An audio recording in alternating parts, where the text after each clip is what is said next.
we even get into the meat and the greed, I want to talk about a term that's been in the car business since I've got in it. It probably has been around the car business since we started selling cars. I've heard managers say it, I've heard salespeople say it, I've heard owners say it, and that is this statement that buyers are liars. It kind of drives me crazy. Yes, do buyers lie or do people lie? Let's get off our high horse. I mean, all of us have told an untruth in our lifetime. Let's talk about why we tell those untruths, or why a guest might tell the untruth, and maybe a couple of the reasons why we shouldn't refer to buyers as liars. The first thing, I think the reason why sometimes maybe a guest would feel justified in fibbing to us is because of found fears or unfound fears. Now, a found fear would be a legitimate car transaction. They got burned or filled, they got treated unfairly, or maybe they did get treated unfairly. Poor experience at a car dealership. So whether it's a purchase or an experience, they've got a found fear. They've actually had a poor experience. Now, unfound fears talk about your reputations. You maybe have never purchased a car, but you've heard that the reputation of a car dealership is that they're going to be over the top pushy. They're going to be persistent. They're going to ask you to buy, drive the car, sign here, sign here.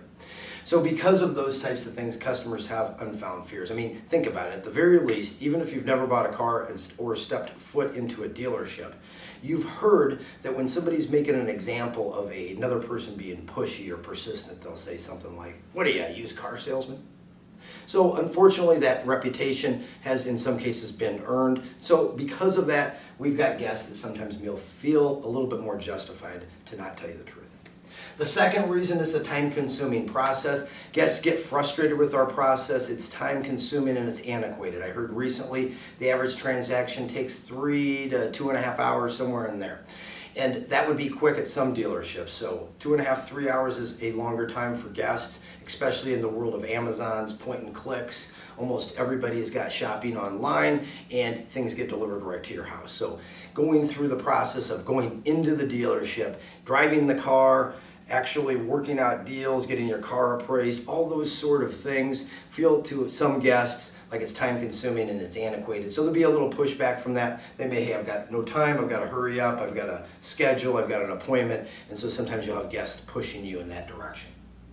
The third point that I want to make is let's not call buyers liars because of the negative interaction that it could create between us and the guest. I mean, let's think about it. If it's buyers are liars, you're telling the untruth, I'm telling the truth, you're going to win, I'm going to lose, I'm going to win, you're going to lose. It almost creates that adversarial relationship there, that it's you against them.